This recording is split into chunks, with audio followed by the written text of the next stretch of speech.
Hello everyone, this is Defense Politics Asia, and this is the analysis, of what, or rather, prediction, or maybe, what I think of what is going to happen in the coming days in the Russian super duper uber offensive. So the Russians have reformed their leadership and for the special military operation, and they have upgraded the entire operation. So it seems like just having the chief of air force running the entire show is insufficient. Now they have their number one military guy, which is the deputy defense minister, which is also the chief of staff, to run the whole show. The number one military guy, because Shoigu is not really a military guy. He was never in the military ranks before becoming the defense minister. So this guy, his name I suddenly forget. He Gerasimov is the number one military guy. So this means that the entire operation have upgraded to the next level, and the chief of air force is now joined with two other members which are more or less on the same level as him. We have the chief of army and the deputy chief of staff. So so these are all the same level as Surovikin. Oh, and I just checked the Wikipedia. Apparently, chief of air force is actually a lower rank, so it's the commander of air force. So the commander of Air Force Surovikin is joined by the commander of the all land forces and the deputy chief of staff of the entire Russian military. So, which means that with all these things that happen around here, this is one guy, just Surovikin, the bald general who looks like the happy Buddha. That means with two more guys, then I'm gonna expect two more offensive. So the question is, where is it? So we have I personally believe that Surovikin, given that he has been managing all this thing now, I think he will continue to be operating here in this front, the eastern front.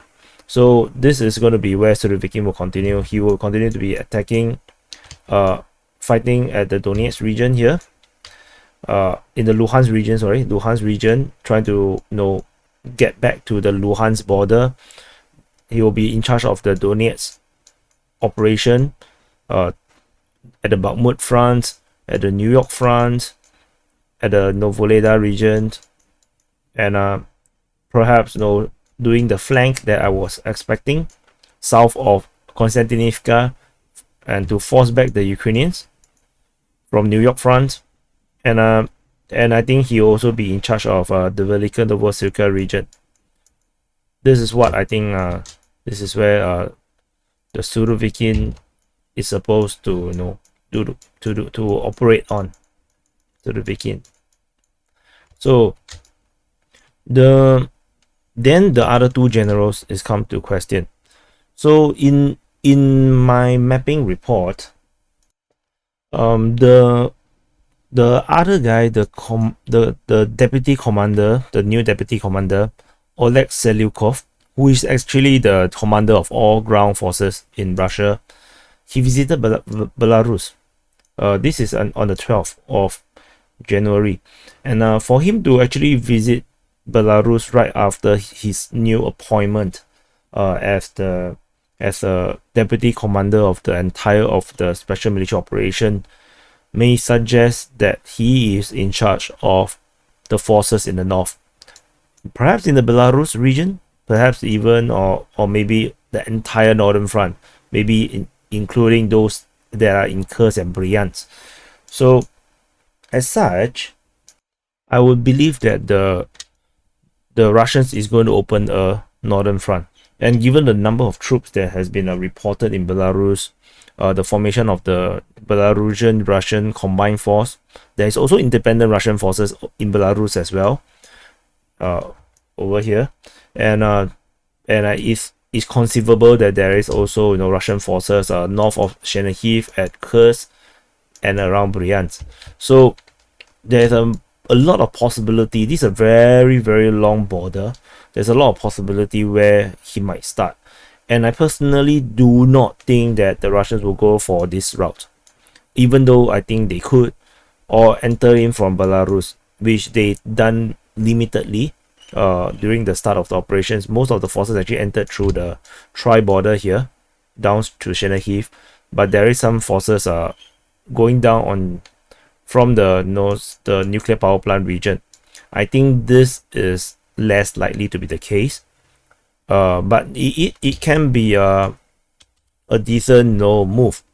A lot of talk about the Russians going for Lusk and then going for Lviv, and perhaps going all the way to the border of this area here. This is actually to cut off a resupply route that the Ukrainians are using through Lviv, especially through Lviv, and Kaminsky going to Kiev, and then it spreads around to Kyrene and to Dnipro, and then I think there's another one through Cherkasy.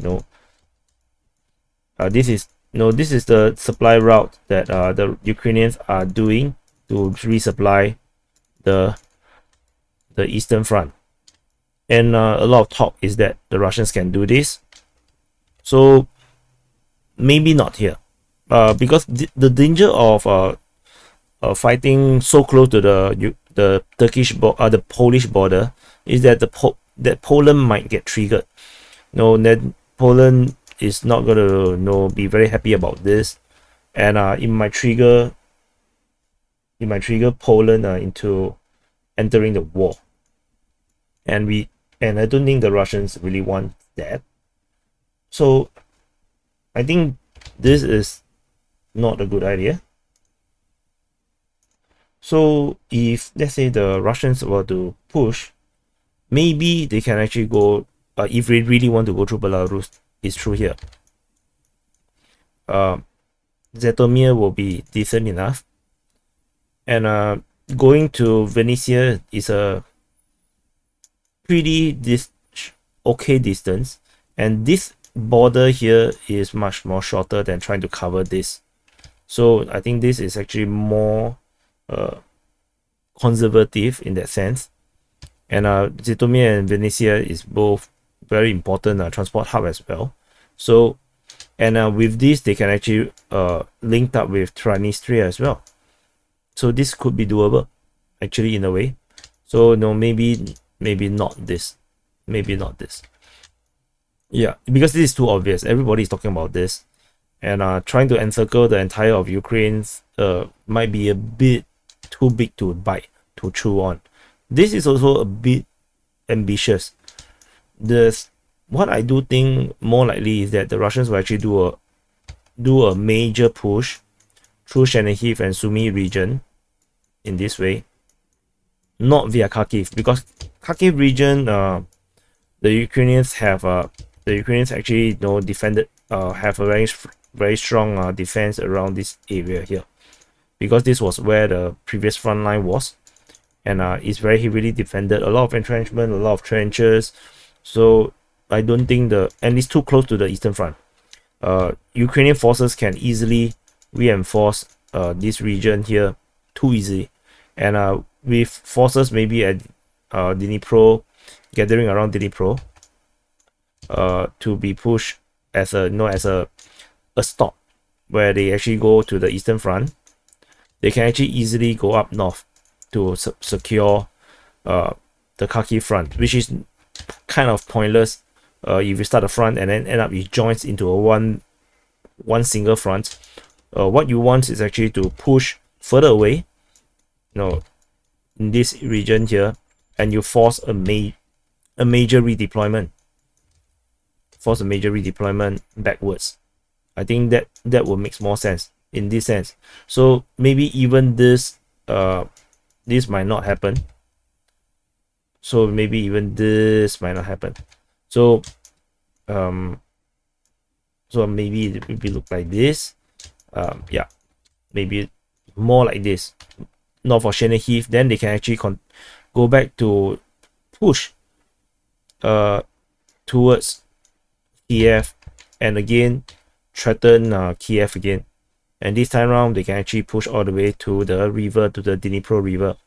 And if they can do this, because the Ukrainians are only holding this area here, by then the Russians will be effectively cutting resupply through this region. This will be not doable anymore. The Ukrainians will lose their resupply route from here, and any Ukrainian forces in the north of the Dnipro river here, anyone here will be kind of stuck. They cannot go to Kiev anymore. The only way is go through some of the bridges here to get out or get in. And this makes it much easier for the Russians to kill off all this resupply or reinforcement route, where the Russians can then push this way along the river and follow the river and cut off every route. This is not Northern Front possibility. And there won't be more soldiers. The soldiers, wherever the soldiers that are here are here. They cannot reinforce more soldiers without coming from the west. So anything that coming from the east, if they redeploy, the Eastern Front will fall. So this actually will put a tremendous pressure on the Ukrainians to find a solution. And if all the breach is controlled by the Russian side, with this northern successful push to Kiev, then I think there's no way the Ukrainians can actually cross the river. And then this another northern part of northeastern part or northern part of Ukraine will be effectively captured by the Russian forces. Furthermore, with a siege on Kiev from the eastern side, the Ukrainians will also panic, and then they will actually reinforce more towards Kiev, because that's what Zelensky tend to do. He view the importance, the symbolism of Kiev very highly. So all the there will be more forces being redeployed to Kiev, which will leave the bridges here less defended. And so this is what I think will happen in the Northern Front. I don't really think this will happen. Let me delete this. Despite I like to keep a lot of arrows there, I don't think that will be what it will happen. I think let me cross out this. No, so this is not going to happen. I don't think this is going to happen. So this is because I'm not talking about the entire war. So I don't think the Russians will want to be in a very short time, or I don't think they could in a short time capture the entire of Ukraine. So this is what I think the Northern Front will look like. So then we talk about the Southern Front, because the two generals, one general will come from the north. I don't think the other general will operate from the north as well. I think he will operate from the south, which of course makes sense, because you will continue to draw Ukrainian forces further away from the Eastern Front. There is two possibilities. One is the more difficult one. Let's talk about the more difficult one, which is the amphibious landing. So to land, maybe they can land here and fight upwards, or they can actually land through the Kherson region, maybe land around on the eastern bank, the western bank of the Mykolaiv region, and then push up to Mykolaiv, and then they can actually also swing to Odessa. That's one possibility. For this side, if they land here, they can actually siege on they can siege Odessa from the east, secure this entire border, so they do not allow any more reinforcement coming from Romania and Moldova. The resupplies, they can actually cut out the resupplies and reinforcements, and then they can link up with Transnistria and encircle Odessa. I think this makes a lot of sense. The other one is actually through the this part where they can actually, or they can actually do both. So then they actually siege Mykolaiv from this side, and the Ukrainian forces are around this bank here is a lot more sparse than it was before, because a lot of the forces already got redeployed to the east. So what happens is that if the Russians are able to do a crossing, which I don't think they could, I don't think the Russians could, they can actually cross around here, or they can actually cross around here and then recapture Mykolaiv, or like this. Yeah, this is actually very assumptive, because this is actually any form of amphibious landing or trying to cross a major river is going to be very, very difficult. I have my doubts. This is actually on the more lower end of possibility. The more higher end of possibility is the Russian forces, which I think this is the more likely thing to happen, is that the Russian forces will actually push north from Zaporizhia line and actually capture Zaporizhia city, and actually push northward to Dnipro, and then from here they can actually hold the line along the river, the Dnipro river, and that also can cut off the southern resupply, and they can actually push out like this and cut off all the resupply route.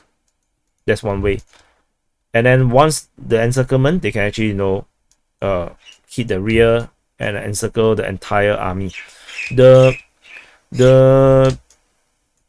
what I think is that they could do both at the same time, or they can do one first, draw forces northward, and then they can start the southern one. That's what I think will more likely happen, that the Russians will actually not attack on both sides at the same time. They will attack the first one first from the north, because that's where the Russian the commander of the land forces is, whom I'm quite sure he's pretty good in land combat. So which is why he's taking the more difficult task of fighting in the north. So the northern front is much more complicated. So I think he will do that. He will attack first, and then they will look at how the Ukrainians behave and react to the attack. Because if the Ukrainians do not draw forces north to defend, then they were going to lose the entire northern front easily, and this will happen all the way. Yeah, this entire story will happen. So the Ukrainians will eventually have to pull up. The moment they pull forces up, then either the amphibious landing can happen, or they can actually push from the Zaporizhia up and cut Dnipro, and they can actually also do the same thing, but from the southern up to capture all the bridges, and this can also effectively capture the entire of all the territory east of the Dnipro river, and then the Russians can actually annex or take away, or at least control all this territory that is on the eastern part of the Dnipro, and then Ukraine will effectively be cut in half. So that could be happening. So I'm not sure what exactly the Russians will do, but this is just my current assumptions based on the changes in the command, and then the situation on the ground, where the Ukrainians are lacking a lot of heavy equipment. The Ukrainians will be forming up two major armies, two corps. They will be sending in, and it will remain to be seen how long it will take. I don't think it will be anytime soon. No, it takes some time to build up this force, and I think this is actually the good sign as well. I believe that for some of you guys who are long-time viewers might have heard me say before that I don't understand why the Ukrainians are rushing all the equipment to the front. I think that's a bad idea. I think they should take all the Western equipment that has been given to them, form up new units, then they then they push the entire unit as one whole division or corps or brigade to send to the front. The previously what they do is that every time they get a new equipment, they immediately send it to the front within 2 weeks, and then they get destroyed by the end of the month. So that's not very wise. By forming an entire cohesive division and forces, then they can actually have a significant force that the Russians have to be mindful of. Then they can actually do a major operation to do counter-offensive, or do a flanking to the rear, or they can actually capture Melitopol. That could be also be done. But you need a full combat division in order to do it. So if you just spread out all your equipments to all the fronts to make up numbers, then the Ukrainians will lose initiative. I do not think that's a good way to use all these precious equipments that the West are not even building anymore. So the Russians are still building a lot of new equipments, BTR, BMPs, T90s. So I just think that it's important that the Ukrainians need to conserve their equipments. But I'm not sure how the Ukrainians are going to stop this northern front. But of course I also do not know how much forces the Ukrainians have. So maybe they could stop it. Maybe they can't. I also do not know. But anyway, this is what I think the Russian battle plan is, and I hope you guys like it. So this Surovikin, let me find the other name for this. I would like to write it in. The lower one, which is the deputy chief of staff, is wrong color. Oleg Salyukov. So and then the northern part is going to be commanded by Oleg Salyukov. Yeah. So so I think this is how it will look like. Oleg Salyukov will be in the northern front, Surovikin on the eastern front, and Alexei Kim on the southern front. And I'll see you in the next update.